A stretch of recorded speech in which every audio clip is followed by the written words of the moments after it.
Hello, and welcome to COMP3218 Game Design Development. This is our first Let's Play for coursework 1. This is batch 2. I am Adrian Chapman, a professor of computer science and lecturer on the module. With me today is... Ioan Daniel Malinov, and I'm one of the research fellows at the university, and I'm working on the game course. Wonderful. Ioan, would you like to tell us a little bit about this particular coursework? Yeah, of course. So basically, we asked them to create a simple game with a clear tutorial and a clear core dynamic. Great. So we are going to start off with our first game today.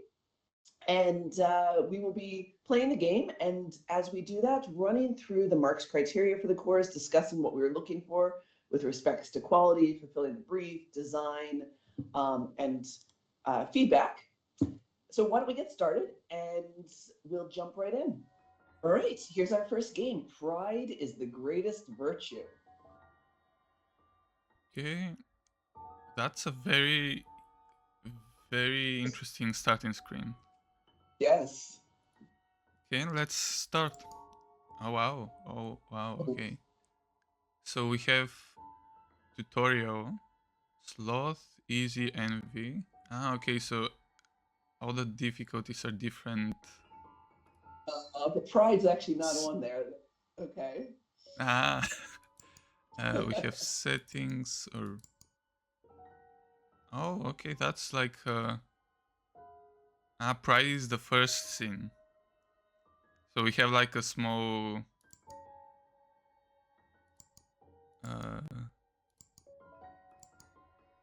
yeah, like a book with all the different scenes. So I guess let's start with the first one.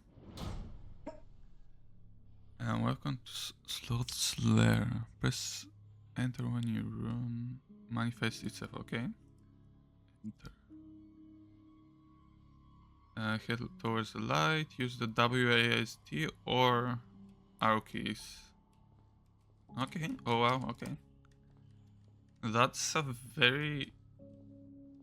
Oh, that's very interesting. Oh, choose your fighter. As the number of souls you vanquish increases, so shall your choices of fighters. Okay, so Sloth approaches. So that's that was the first one. To come out victorious in this battle, you must carefully consider you and your opponent's skill set. Click the information button. Okay, let's see. Okay, so. Oh wow, that's a very interesting. So that's me. I have some attack, defense, speed, HP. Pride reflects the damage. Oh, that's... Effects he receives that turn. And then we have Sloth with a bit less HP. Yeah. A bit less attack, more defense, and less speed. Has a chance of putting his opponent to sleep for a turn. Oh, interesting. So, okay. All right. Now that you know what you are up against, try making the first move. What shall Pride do? Oh, okay. So I can either attack and I guess use one of my skills, the two things I had, or, you know, defend myself. Okay, let's attack. Yeah, I think Pride would always attack, don't you? Oh, there's a bit of damage, okay. Yeah, okay. Pride attacked. You have launched your first attack. Test out your special skill next and watch your opponent cover. Sloth use Right of the Unawakened. Oh, okay, that's... Right, used Speculum. Oh, that should... If we did your skill for the first time. Test out your defensive abilities next to repel your opponent. Sloth took damage in return. Watch your Pride. Protect? I don't know. Yes. I protected themselves. You have protected yourself for the first time. Now make your enemy fall before you. Sloth's attack was blocked. Okay. Let me quickly check. So. Okay, just attack. Attack. For No, now, I think, it's yeah. simple. Let me try the skills again. Oh, and yeah, okay, it did work. I saw the damage go back to sloth. Oh yeah, it says.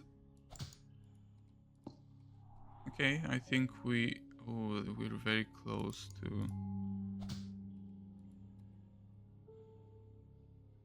I hope we don't lose because. Oh, okay. I think Pride is victorious. Okay. Wow, those were really nice animations.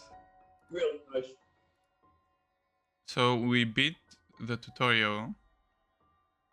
I guess we can go to the next bit. Oh wow, okay. So I'm walking. Choose your fighter. Oh, okay, that's Pick one or the interesting. other. Who are we gonna fight against now? Sorry, what was the It was Envy, I think. uh, I mean, I think Pride probably is. let's go Or with Pride. we can, yeah, we can try that. Okay, let's see. So Envy again has less HP, less attack, but more defense. And has two abilities. Envy takes less damage from poisonous effects. I don't have that for now. Malignant Bite. Envy's Snake Bite. Is that right? Snake bites his opponent poisoning. Ah, okay. I see. Snake of some sort, maybe, yeah. But in this case, the Pride reflection won't hurt Envy since Envy is immune to the poison. Yeah. All right. Oh, So, yeah. I didn't think about that. That's so basically, skill probably won't do much for us. ooh. Okay, I was poisoned. Except, oh, there Pride it is. takes poison damage. Should we do a protection? Oh, yeah. Next. Okay, I'll be taking poison damage now. Unless you protect yourself. Let's see what protection is. Yeah, let's see. If he's attacking. Oh, the poison damage is always like an effect. So try skill just to see what it is. So Envy used oh, Pride was poisoned. Envy was poisoned. Pride takes poison damage. Envy takes poison Envy damage. does take poison damage. Interesting. I thought they said in the infomercial that oh, it's less damage, not okay. 0. I see, yeah. Oof, we're gonna lose this one. I don't think there's any win possibility here. If the next attack is used, oh no, not again. Actually, oh, we actually win. Yeah, okay. It's because Envy used the special attack rather than attacking me directly, and this attack doesn't damage me. It's the poison after that that damages me. But oh wow, okay. We have Envy, the foul serpent. Next one, Greed. Can we?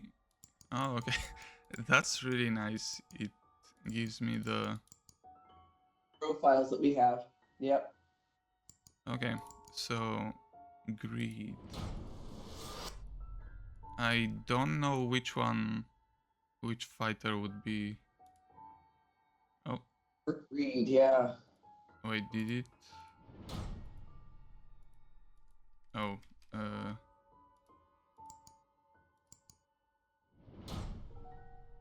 okay, that's strange. It's not. We just get into a bit of a bug there. Yeah, I would try the next one. Okay, that works. Oh, okay, that didn't.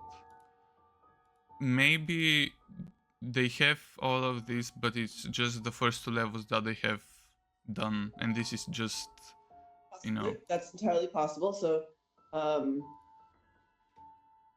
because right. those 2 are, I think, quite a bit, to show already. But So, how about this? Let's start from the beginning now that we kind of got this, and I will admit I got so kind of engrossed in the gameplay, I stopped looking at the marks criteria. So let's walk through this while you keep playing. So the first yeah, is the I'll try Envy, but with the other opponent. Absolutely, just start changing whose characters are playing which. So in quality, we want to talk about both presentation and meaningful play. And in presentation, we're talking about graphics, audio, and information design. So in this case, I actually think the graphics, I mean, they're gorgeous. They're absolutely beautiful, I think. They're impactful. Really, they're actually, I would even go that the graphics are memorable. I think that the audio is absolutely lovely, that it has both kind of background music as well as kind of the effects, the whoosh and the whomp between attacks and changing between scenes. And the information design, it's nicely laid out. We have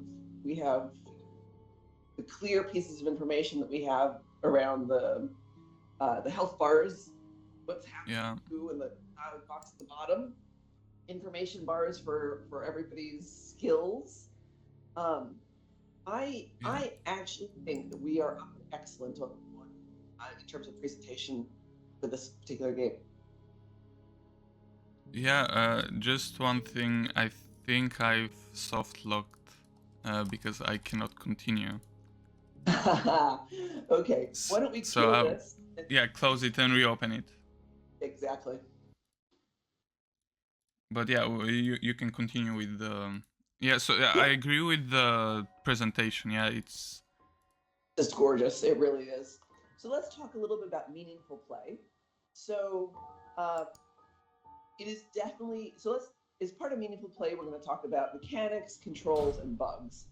We've seen a few things in here which kind of may be some minor bugs. We got a little soft lock there. We're not entirely sure if all the other levels are supposed to be accessible or if they are just there as a bit of a teaser. We'll call those minor bugs for now. Mechanics. Let's talk about the mechanics that we can see in this game. So you as a player can choose your character. Yeah. You can choose whether you attack, skill, or protect. Yeah. Are there any other major mechanics here that we have? I guess it's the interaction between the skills and other things. Like we saw that the next opponent had poison. I think it was Envy, or I don't remember, but it was Envy, I think, yeah. So that was a poison. They had poison. Because the skills change, and the both the skills and kind of the strengths and weaknesses change. Your choice of player changes the mechanics, or it gives you different control of different mechanics, which is actually a really nice. I'm going to say that there's, you have lots of multiple mechanics that are complementary, I think. What about the controls? How does it feel kind of moving around in this piece? It's okay. Yeah. Again, this doesn't work. Yeah. Okay. So maybe we have a tutorial in one level, which is fine. We didn't ask for more than a tutorial or level. So the movement in the screen before the fight is that's normal. And then the actual when I go to the battle screen, it's again, it's not too complex, but everything is there and it's working. Okay. So how about this? We're gonna say we've got smooth mechanics and reasonable complexity. I think the one thing, and I'm not gonna mark it down for this, I'm just gonna make it as an aside, is there was some time spent in the tutorial kind of teaching us how to walk, and we're gonna walk towards the light, and actually the hallway thing is absolutely beautiful. I love it. But it actually it's not part of the game, right? There's no play.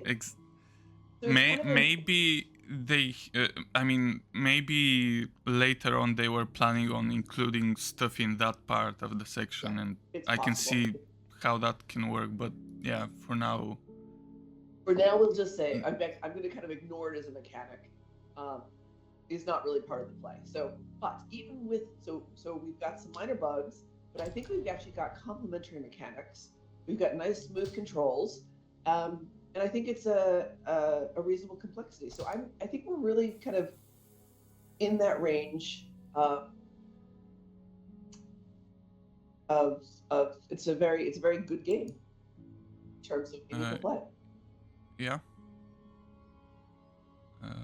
Let's talk about level design.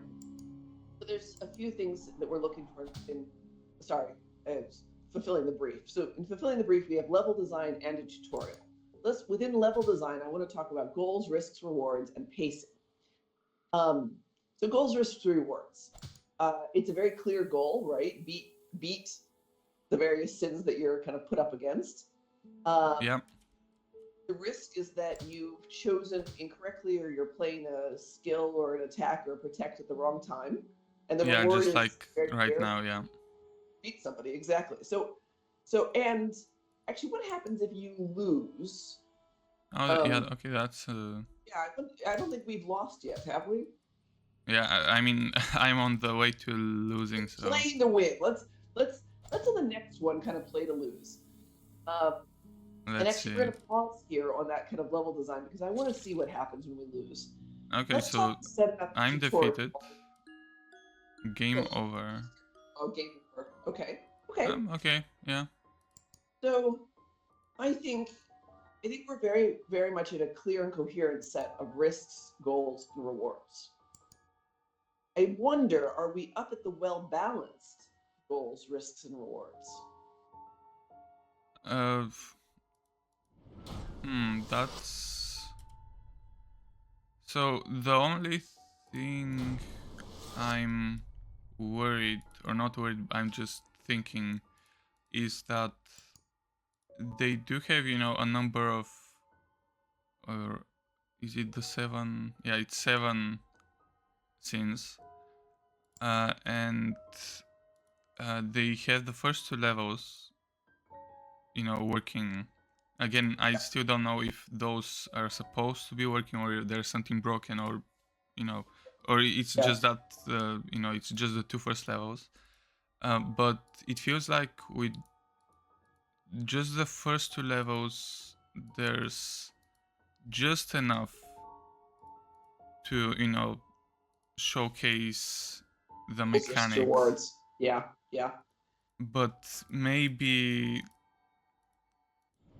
oh wait, the last one is here. The last level, I mean. Oh, this is the very hard one? Yeah, which I'll probably lose, but yeah, okay, so I retract my words a bit because that's a lot of health.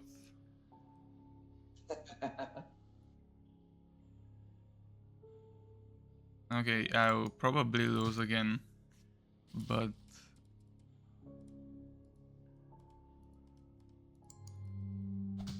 that's... Pride was charmed, their attack lowers. I can... Okay, I will lose. Yeah. The thing is, I don't see how I am meant to win. Because, first off, it's very hard, the last boss. But, yeah, I'm basically not... Yeah. So then the question becomes, is it actually, you'd have to find one of the other ones like greed, and greed would win over lust, right? So you don't have Exactly, yeah. yet. So it feels like something is missing, because we didn't... Yeah. Yeah, Okay. this doesn't work. That's strange. I mean, I hope it's not broken. Yeah, that we're just seeing. Although the fact that we could get to lust was, it kind of makes me wonder if it is broken in there. So I think at this point we're going to say it's a coherent set of goals, risks, rewards. Okay. Um, pacing wise, we pacing wise, actually, I'm struggling a little bit with this game, and some of it might just be that we're not seeing all the levels. But even within the levels, I'm not seeing a huge rise, right? So pacing across the game, you want to feel that it's kind of rising over time, or clearly rising over time in a coherent pattern. So there's some intentionality about the pacing from tutorial up to the very hard. And they very clearly said this is very easy all the way up to very hard. Yeah. But within the game itself, like within the play, I don't know that it feels that in terms of the attacks or the. Yeah, I agree. It is kind of like there is, attack, skills, protect, and all of this information and all of that. But it feels like, yeah, a lot of the time, at least at the start, I'm just attacking or using the skill. Yeah. But again, So this is because it's the tutorial and it's Yeah. supposed to be a bit easier. Yeah. But so I'm going to say yeah. that there's an intention that tension rises over time. The intention is clear, but the effect is not. So we're kind of between those two. Let's talk now about the tutorial itself.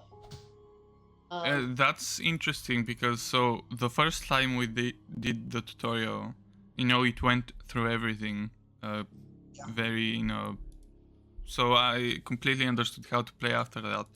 And the nice thing is that they had like a small turn off tutorial if I replay the game, which works as well. So that's also really good. So I think in terms of just the tutorial, it's a gradual explanation of gameplay and controls that's fully aligned with play. Because I think you learned how to play, you learned the controls by playing in that first tutorial, which was very nicely done. Yeah, and by going through the... The question then becomes, do we also start edging towards gradual explanation of gameplay and controls fully aligned with play, and sometimes communicate it through level design? Level design. In each level, the player gets a new character with new skills, and like that first jump between the tutorial and the next player, we learn more things about, I get to choose a character, and I see that the new character that we're fighting against has different skills. Are we maybe not up there, but we might be edging towards that? Yeah. And again, it goes back to the fact that those three here aren't working, I think. Yeah. And yeah, it doesn't go into the level. So sure. Okay. What about, let's talk about the core dynamic at this point. Oh, that's interesting. Yeah, what's the core dynamic here? Oh, that's difficult. Well, it's not survival, or at least it doesn't feel like that. Race to the end, no. It's more like... it's not spatial reasoning. It's like No. fighting reasoning. Yeah. Destruction, maybe. Although, Yeah. The team that put this together feels that they thought it was destruction. okay, yeah. I mean, yeah, I am fighting, and I have. Yeah, and you basically kind of gain new players in your player stable that allow you to destroy in new and different ways. Yeah, exactly. Yeah. Yeah. Although again, So because we only have two ones, it's a bit less pronounced. It is. So in this case, yeah, I think that I can see the destruction because, yeah, I can attack and skills destroy in different ways.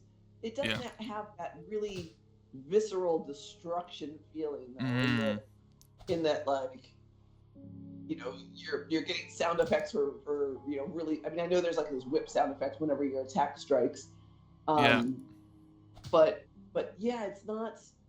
Like the screen shaking, or like on an attack, you know, I can see the screen shake or stuff like that. Yeah. Yeah, but talking about the mechanics, I actually think that the mechanics do support that dynamic, right? So, in this case, you can attack, you can use a skill, which is a type of attack. The protect kind of takes a little bit away from that, but that's, you know, I think you need to play that anyways. I don't know that it actually is supported quite so much from like the information design that we've been talking about. So yeah, I think it's partially supported by the primary mechanics in that you can choose who you're playing with in order to try to up your skill in a certain way. Okay, finally, we have a feedback category. So while building their games, all students asked to get feedback from the module team about how their game is going. We encouraged them also to play test all of their games. And they had to tell us what the feedback they got was and then how they responded to it. So this particular group did a lot and they wrote a lot. So we're going to run through it really quickly. So the first was they might have been too ambitious trying to get through all the sins. So they reduced levels to complete by the deadline. So in this case, focusing on the tutorial level, boss level, and one intermediate difficulty level. So there are no bugs. Those are intentionally not done.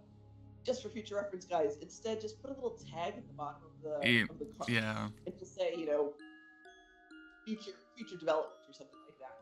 So that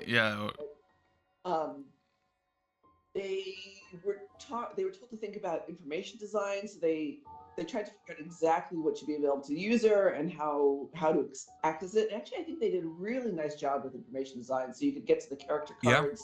You could compare skills easily side by side. I really like that, and I love the easy health bars at the top.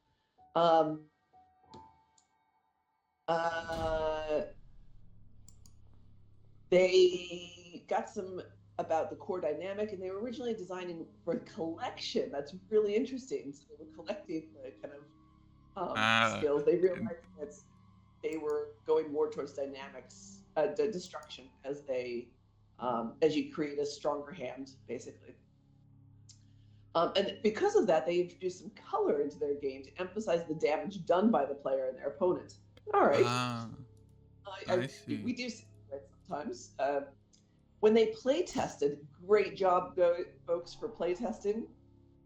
They got some additional feedback. So one of their testers said the game was too slow because they had a 2-second delay every time the dialogue changed. So they have a user prompt so the user can kind of flow through it as they wanted to. It was also reported that it was unsatisfying to play with low damage numbers, so they multiplied all player stats by 10 to make the game feel more rewarding. I mean, yeah, that's... And emphasize that whole destruction element. Oh yeah, exactly. Interesting. So one of the final comments they got was an absence of perceived rise in difficulty through the game. So they tackled it by adjusting the stats and skills of the opponents to create a challenge hierarchy. I see. All right, but they still tried to make sure that a weaker character with a really great strategy would still be able to be a character. Great. So in this case, I actually think that so they definitely got feedback. Feedback was addressed, and I actually think the changes were successful based on what they did. Yeah, it's I can the information design, all that. So well done, folks. Let's move on to our next game. All right, and now we are on our second game of Batch 2, Witchin Brewin. Witchin Brewin, yeah, okay, that's... The music is fun. Yeah, I'm just trying to adjust the audio levels for the recording. Yeah, okay, that I hope people don't go deaf. They have credits, quit and play, so let's play. Welcome to Witchin Brewin. I assume I'll click. Yeah. As the honorary slime village potion vendor, your job is to serve potions to your slimy clientele. Also, it's really cute, the graphics, and the music is also nice. Every slime has a unique potion that they seek, but be warned, if they don't get their requested potion promptly, there will be consequences. Let's try brewing a potion. Drag a red mushroom to the beaker. Ah, okay. Good job. It looks like your potion making expertise has attracted the customer. A small slime, but they do want another. Yeah, clover potion. Empty your beaker using the empty bottle button. Okay. Now click on your slime customer to serve their potion. Okay, there was a small sound effect. Yeah, you just but I served just your love the first jump. customer. This is so wonderful. Yeah, good luck on your potion making endeavors. Okay, so that was a... Oh, okay, a nice little tutorial. Yeah. Oh, I see, okay. Oh, I love this. Okay. So now it's this. So I have health here. Clearly, yep. I took one bet damage. If the slime touches you, then... Yeah. It did take one health. Now, I will say just as an aside, that would have been great to know in the tutorial level. Yeah, maybe. Right? So that we don't have to guess this. So in some way, like, the tutorial was great because it taught us all the tricks about the potion and how to deliver it. But the one thing it didn't teach us is what happens when the slime touches it. That's true. Ooh, okay, that's... Yeah, okay, it's getting... So wave 3 already. Alright. And we have a score as well here. Your score is going up every time you serve a slime. Oh yeah. Let me try actually to give them a wrong potion and see what happens. Oh yeah, what happens? Okay, it doesn't... Nothing happens. Okay, I just... Oh.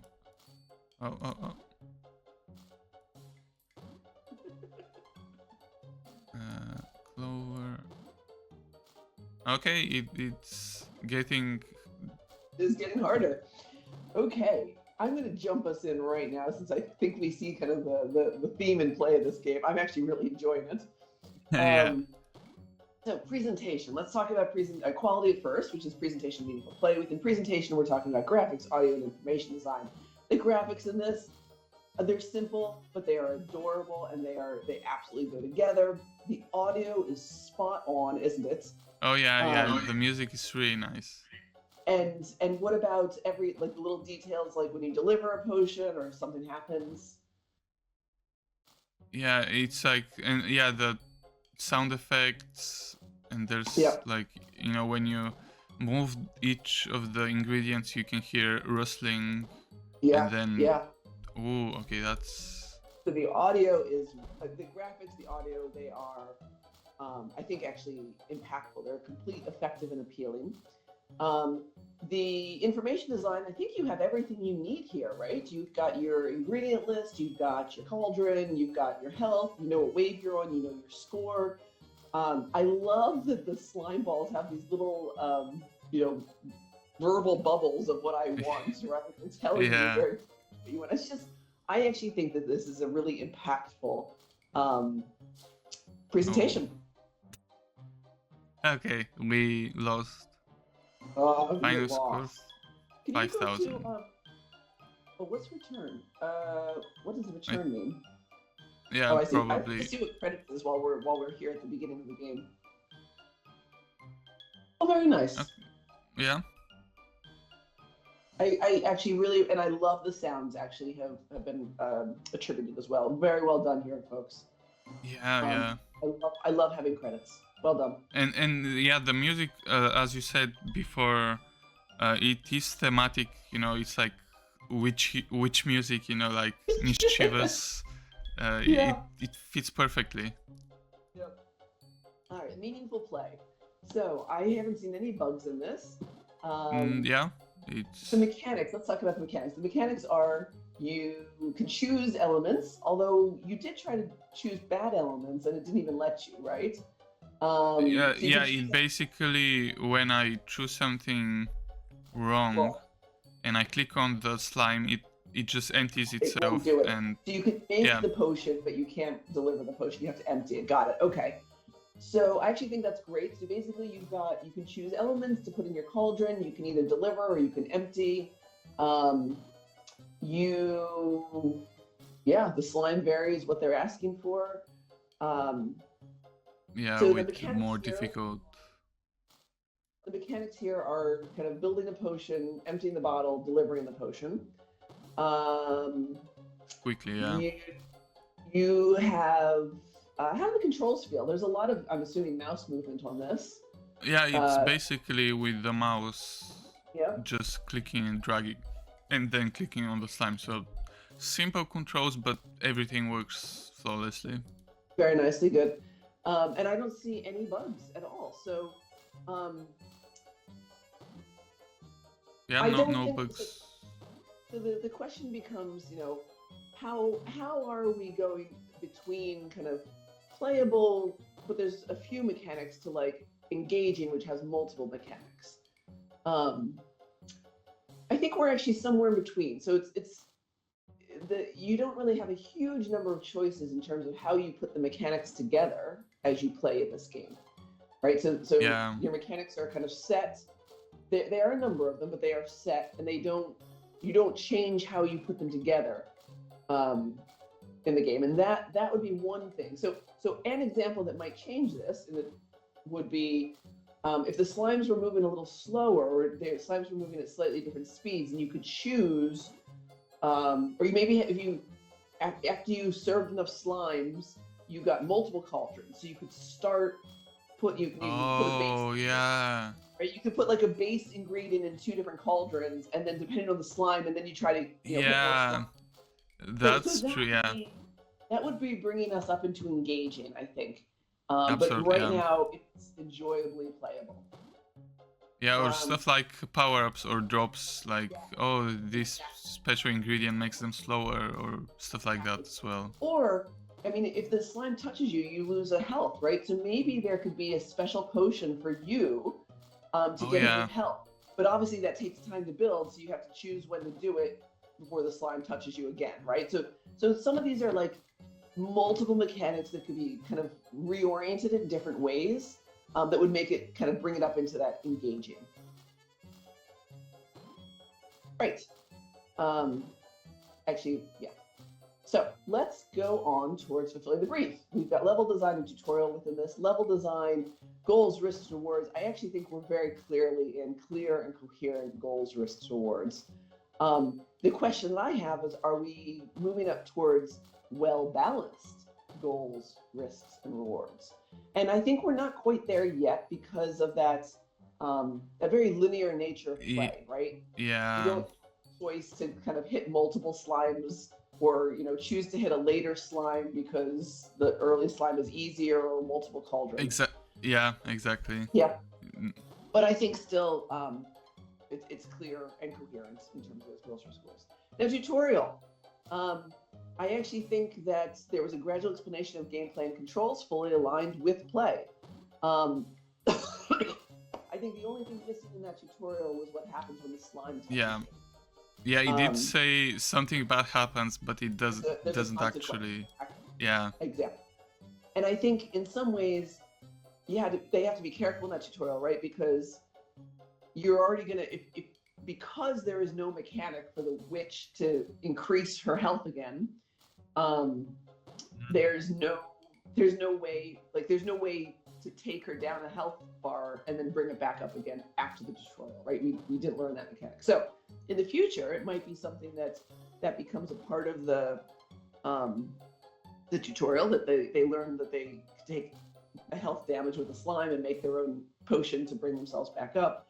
Or you just start the witch off with one extra heart and you force it so that she definitely loses a heart, but then she just is there, and that's what you had for the game anyways. So those are some options to think about in terms of the health. But in general, I think that it's fully aligned with play for the tutorial. Oh, I forgot to do pacing. I'm so sorry. We're gonna have to go back and talk about pacing within this game. Oh yeah, pacing. Yeah. I think tension rises over time in a coherent pattern. Yeah, it gets harder and more difficult. Yep. Do we say that tension rises over time in a coherent and well-balanced pattern? It does feel. Yeah, like it's not like the first two ways very easy, then suddenly very hard. It is gradual. Yeah, both in terms of what they're asking for, and also I think their speed of like how many are coming in when.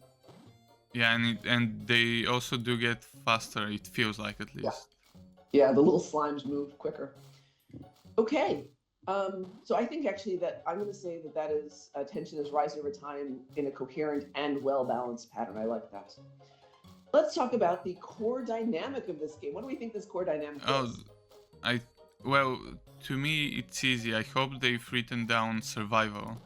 They did write down survival. Yes, they did. Because it's clearly...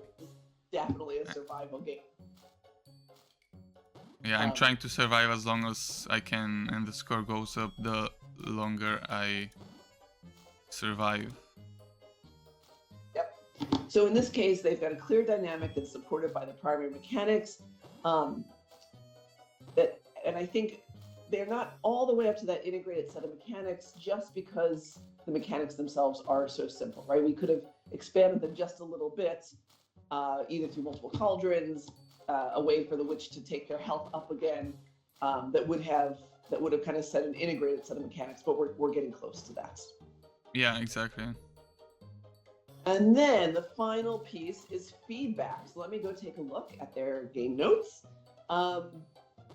So the first, so their feedback was to reward skillful play in multiple ways. So they added a point system. The score is determined by the value of slime, blah, blah, blah, scaled by a number. So if you get the slime, the potion to the slime quickly, it actually increases your pointage. I actually didn't notice that, but that's fine. They were advised to ramp up their difficulty gradually. So there's a wave system, which I think that was absolutely a key part of this. It both says survival, and it actually makes it more fun. It also changes the pacing, so really well done with adding the wave. And then they have a choice of focusing on optimizing gameplay or speed gameplay. And so was brought up in their feedback. So they decided to focus on incentivizing speed.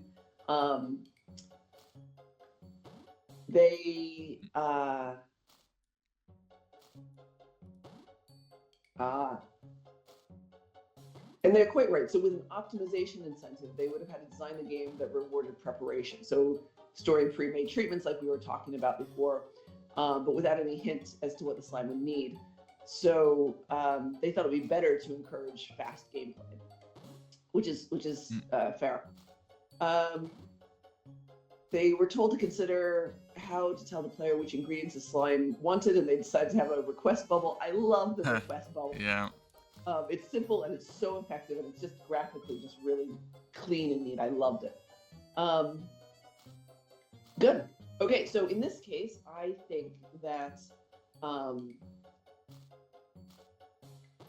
the feedback has been addressed and the changes have been successful in this case. I think the only part that I'm not going to take them up to interpreted and changed for highly successful is some of the considerations around that optimization versus speed. I think I do absolutely agree with them that the multiple cauldron would have taken them to an optimization one. I still think that they could have gotten a little further with speed with healing the witch. So having a health token for the witch, or a potion for the witch, would still be a speed one, because you have to make this witch's potion really fast before the slime gets to her neck. So I think, or between the waves, yeah. Yeah, exactly. So yeah, I think they did the feedback exactly. Feedback has been addressed and the changes have been successful. Really nice game. I actually really enjoyed playing this one, or watching Johan play this one.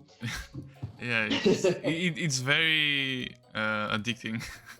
Yeah, it really is. Yeah, nicely done. Very nicely done. Yeah. All right. Thank you so much.